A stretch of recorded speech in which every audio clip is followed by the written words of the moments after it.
Well, normally at this time, we would show you our stewardship video. Stewardship is heart work. The reason we're not is I'm the only one speaking in the video, so it felt kind of silly to step aside so you could watch a video of me talking to you while I watch a video. And if you've seen over the weeks, we've tried to highlight different aspects of our ministry. We had the Japanese ministry, we had our preschool last week, and we wanted to think about, in this video, what it means to be a steward of the gift of the church and the message of grace. And so the video I told in the story I told in the video was about a meeting we had here at the church after a Cursillo retreat. And if you know, Cursillo is an important part of the spiritual DNA of this congregation. If you don't know what it is, it's a retreat movement. They have 2 retreats coming up in February. And I was talking to one of our members, and he was just very calmly standing against a wall. And I said to him, as long as I've known you, you've always been such a peaceful, quiet person. And he goes, well, I always wasn't this way. And I go, I know, you've told me, like in your past, you were kind of a wild person. He goes, oh yeah, I was. I go, well, what happened? And he said, I heard the message of grace. I understood the message of grace. I heard what it meant that God loved me unconditionally, that God had received me, that God accepted me, and that by that grace I could live. And I go, it worked? Like the retreats? I go, oh my gosh, the retreats work. But this is the heart of our church. The message of Christianity isn't be a better person, do harder, try harder, pretend to be a holy person, don't do bad things. The message of Christianity is God loves us. And that love is so all-encompassing that it receives us, embraces us, and holds us, and makes us new. And so when we think about stewardship as heart work, how do we become stewards of this best gift of the church? And when the church has its eye on the prize, which is the grace we receive from God in Jesus, that's when the church flourishes with the riches of God's love. And so we wanted you to think about that today. And we've talked about prayer, we've talked about service, we've talked about hospitality, and this week and next week it's really how do we shape people? And Michelle's going to talk about that in her story next week. How do we shape people according to this message of grace? How is God shaping people according to this message of grace? So just imagine you saw the heart and you saw the logo, and that's the video for today. Stewardship is heart work. Well, you'll see up on the screen here in a second one of our theme words for Advent. We picked 3 different theme words. There you go. I'm sure you all can read that.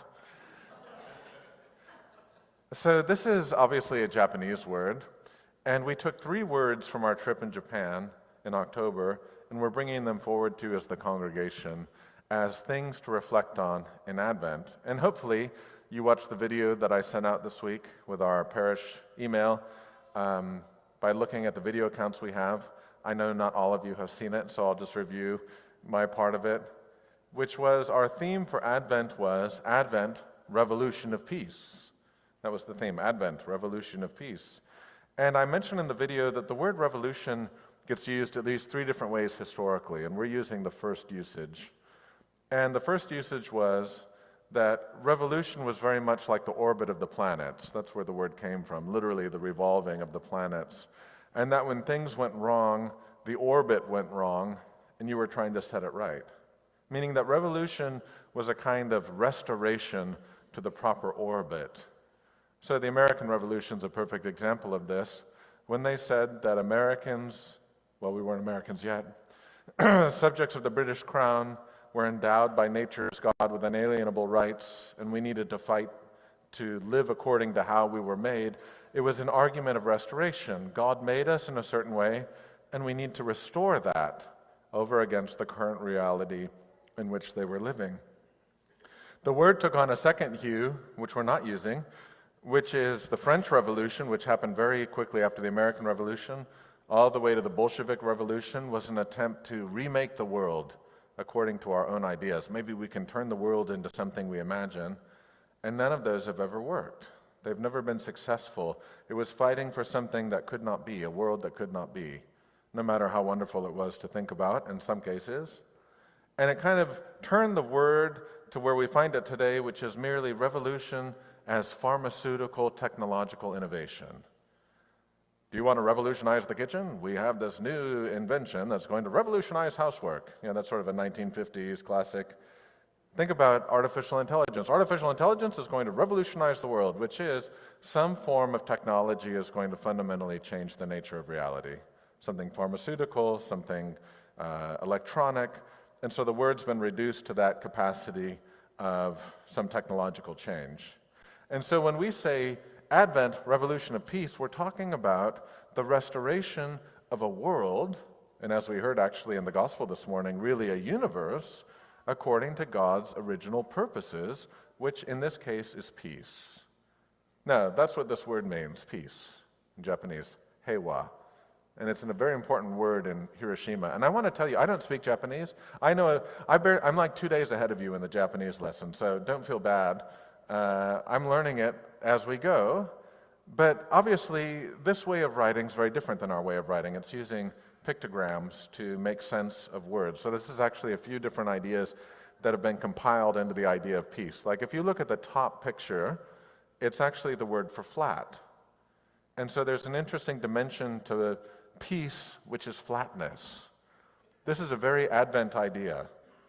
You'll remember we were listening to Handel's Messiah in the car yesterday. Every valley shall be lifted up, every mountain made low. God will make the way for you flat so that you can walk. There will be no impediments to you. Now, those are all natural impediments, valleys and mountains. But think of human impediments. There will be no walls. There will be no minefields. There will be no coils of razor wire. There will be nothing that keeps humans from following to their rightful end. And so flatness is a necessary part of the topography of peace. So that's part of the word, and it's literally written into the word. Now, the bottom part of the word is kind of an interesting idea, because what happened was, when the Gospels were being written, all of this way of writing came from China to Japan. And when the Chinese gave Japan the language to describe themselves, which was the second part of that word, heiwa, it's the wa part, they actually gave them a written insult. Because the picture they gave for wa, it was the word wa, but the picture was for island of short people, island of dwarves, pygmy island.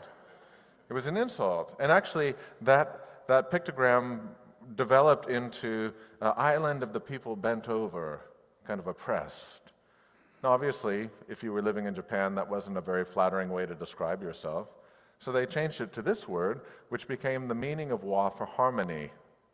So if we think of the flatness of peace, the necessary harmony where everything is living in its proper relationship, the world of nature, the world of human beings, and that really is the fundamental value upon which Japanese society is built, is the wa. Now, it's interesting because the pictogram on the right, that little square is a human mouth, and the thing next to it is grain. And so this picture of harmony has a human mouth eating grain, eating bread. It's very much, give us this day our daily bread. It's very much this idea that for peace to be possible, when the world is living in its proper relationship, nature and human beings together, there's an abundance for people to eat. No one's going hungry. There's no political famine like in Yemen.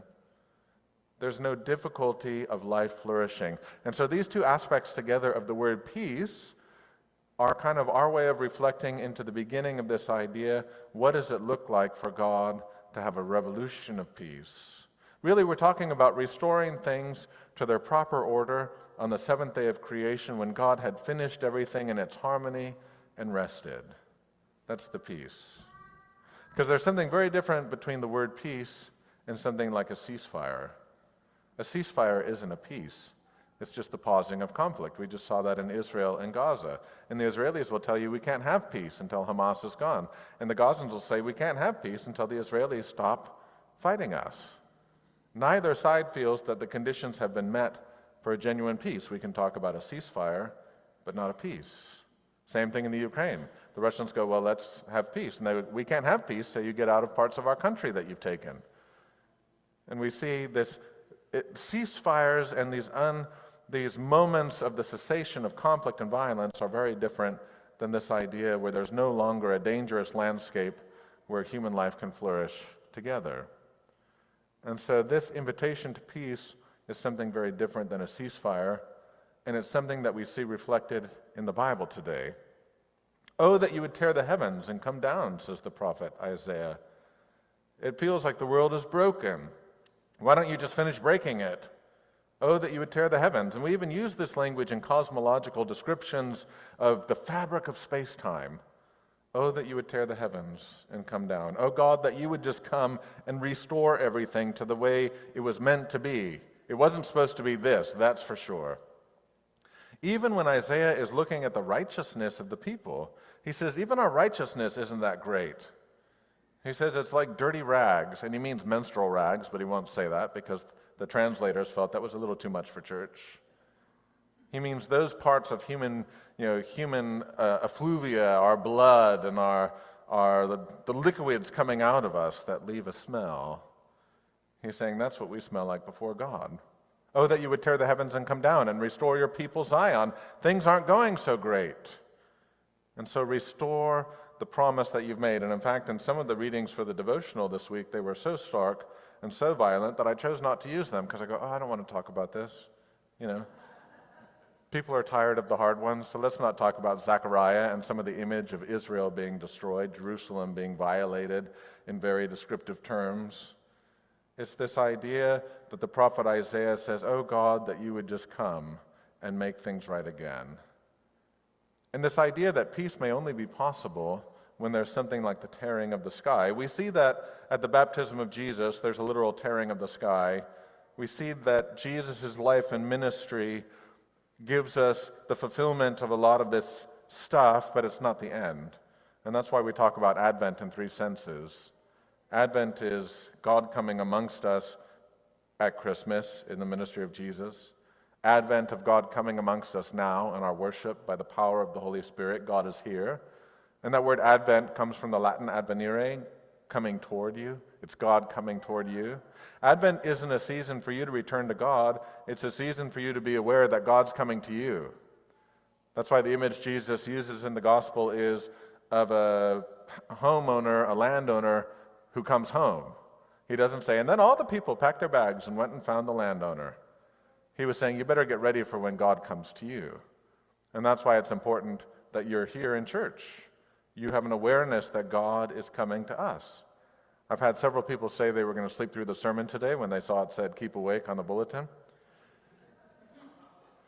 I mean, you can if you really need to. I'm not saying you can't, but I'm just saying that today is the day that he said, keep awake. Though people who do sleep in church really love it when we have the gospel reading where Jesus sleeps in the boat. So it works both ways, I suppose. But this wakefulness is an awareness that God is coming to us. And then the final vision of that is the apocalyptic vision that we get, Jesus coming at the end of history. Now, I've mentioned to you now several times that you need to have a responsible apocalypticism about the world. And what I mean by that is Christianity is an apocalyptic religion. There is a sense, and a main sense, that all of this wraps up. There's an omega point in history where everything kind of gets led to the person of Jesus, and Jesus comes back, and there's this restoration. This is the revolution of peace. This is what we mean by waiting and looking for the landowner to return, Jesus coming at the end of time. Now, of course, whenever Christians start talking about that apocalypticism easily becomes a kind of political tea leaf reading, and also fear-mongering, and I'm inviting you to avoid that, because that's very rarely productive, and it's oftentimes wrong. If you look, thank God we have video now, because you can look from the 1950s, 60s, 70s, 80s, and 90s about all the times Christians have been wrong reading tea leaves about certain political situations that are obviously Jesus coming back. Now, Jesus promises to come back. That is without debate. But he literally said in the gospel today, nobody knows when.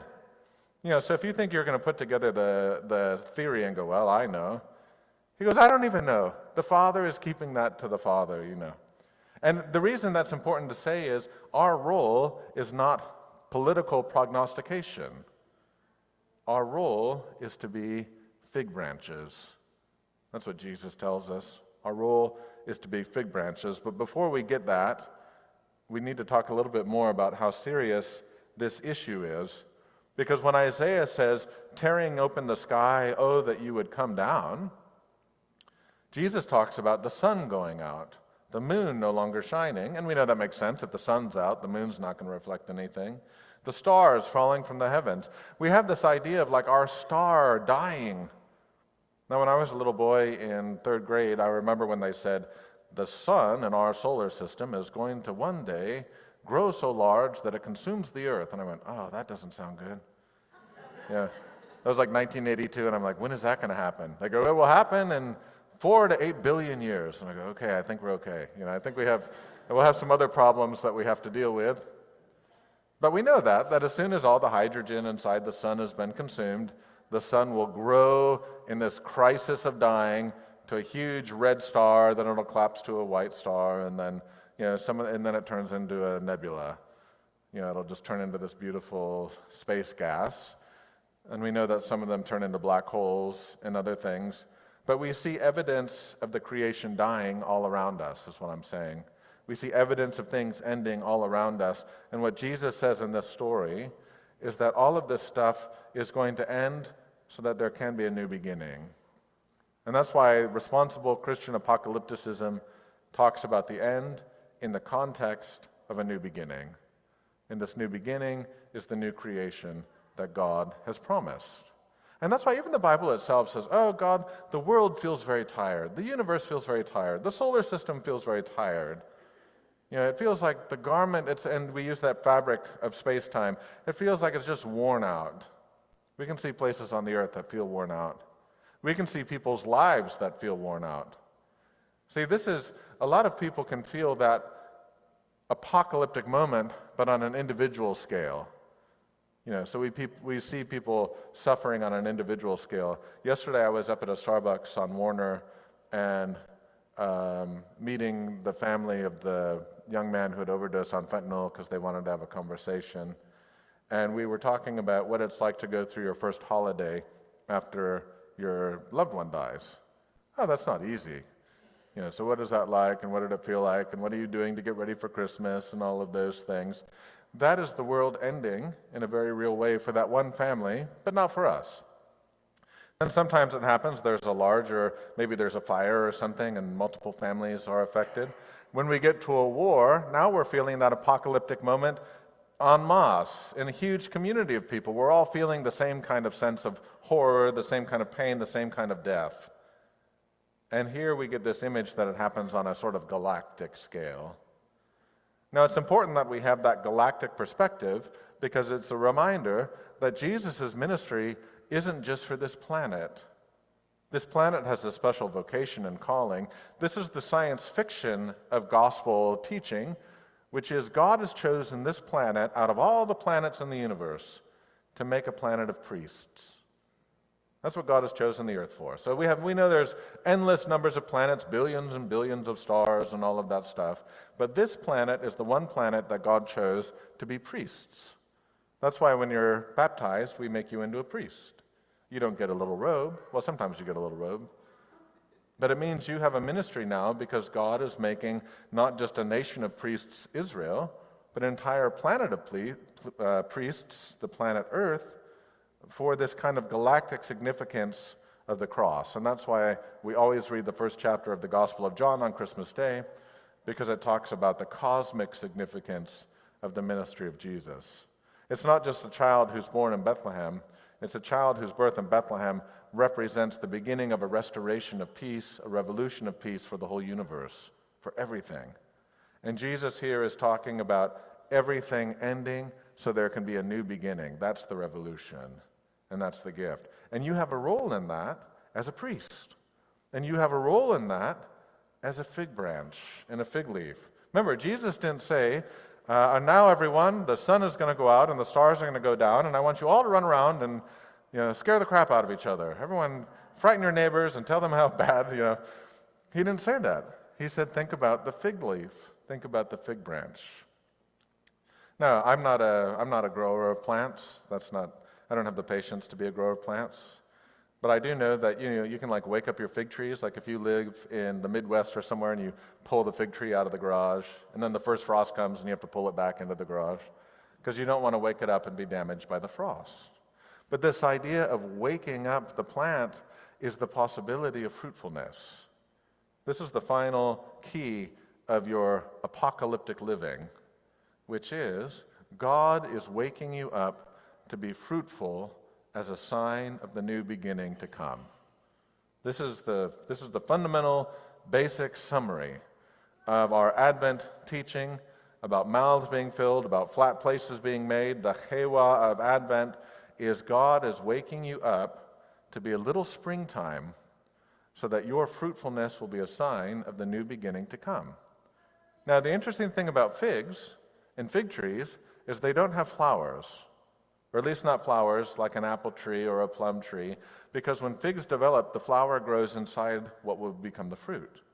So the flower is already inside, and then it becomes the fruit. And then if you know, there are all these little ovum inside the fig, and then a wasp comes in, and the wasp fertilize, there's like this wonderful dance of nature, and then new little fig wasps come out, and then once that's happened, the fruit makes a change, and then the fruit that we eat and the flowering of that fruit is what was the flower inside and what didn't get fertilized to be a new fig. And what I mean by that is, if you don't care about the ovum of fruit, you can just delete all that from your brain that we talked about that. The idea behind this is the flower is already inside you. You are the fig. The flower is already inside you, and the potential of fruit is abundant in you. That's why figs have all those little ovum inside of it. You don't know what's going to become productive. You don't know what's going to become fruitful. You just know that there's this endless potentiality of possibility of fruit. This is the same for your life. God has designed you this way to be endlessly potential for good fruit. And then when that fruit is fertilized, that becomes a sign that summer's coming. Notice, Jesus doesn't describe the new creation as a winter. He describes it as a summer. And so waking you up early to be a little springtime means that your role as a priest of this movement and a priest of peace, your role is to merely be fruitful. Live with the faith that there's 1,000 ways that God might use you as a sign of the summer to come. And no one can say, well, I'm not fruitful. Yes, you are. You're a fig tree. Fig trees are naturally fruitful. And you don't even have to worry. You just put yourself at God's service and let God do the growing and let God do the fruiting. So I was at home this week. I'd come home from work, and I go, I'm going to watch an episode of an old TV show to reward myself for working so hard. And because you kind of you sort of decompress a little bit, and you go, all right, I'm going to do this. So I literally turn it around. It gets through the beginning of the credits, and I get a phone call from a number I don't recognize. And I go, hello, and they go, is this Pastor Pike? And I go, yes. And they go, you probably don't remember me, but we've called you before. And it was from one of the blue vans in the city, the Hope team. They said, you all have helped us so many times before, and I'm not sure that you're still helping people. And I go, what have you heard? No, I didn't say that. I go, of course we're helping people. Well, we have a 63-year-old woman who's going to be on the streets tonight. We can get her into crisis stabilization. We just need a little bit of help getting her to the next thing. I said, of course. That's part of my fruitfulness, is answering the phone and seeing what God does with that. Then I go to the hotel that we always use, and now we're like a known entity. So I go, they had a new girl who had just been hired, and I said, hello, I need to get a room for the night. And the guy goes, oh, whenever he comes in, you just give him this code, and we give him the cheapest rate for any of the rooms. She goes, and if I'm not here, just tell him that I told you to say that to all of the new people, because they have turnover in the hotel. This is the fruit that God has grown through your generosity and through our partnership with the city. That's just one example. It literally took half an hour. And I called the guy, and I go, hey, are you close? He goes, no, I'm about 10 minutes away. And I go, good, it's all taken care of. I have to go back and watch my show. I said, otherwise I'd wait for you. I really don't want to wait for you, so I'm going to go back and watch my show. But it's a little idea that your springtime is you saying yes to God. God's going to take care of the apocalyptic stuff. God's in charge of the sun, the stars, the moon. But God also has a special calling for you to be a sign of the summer to come. Amen.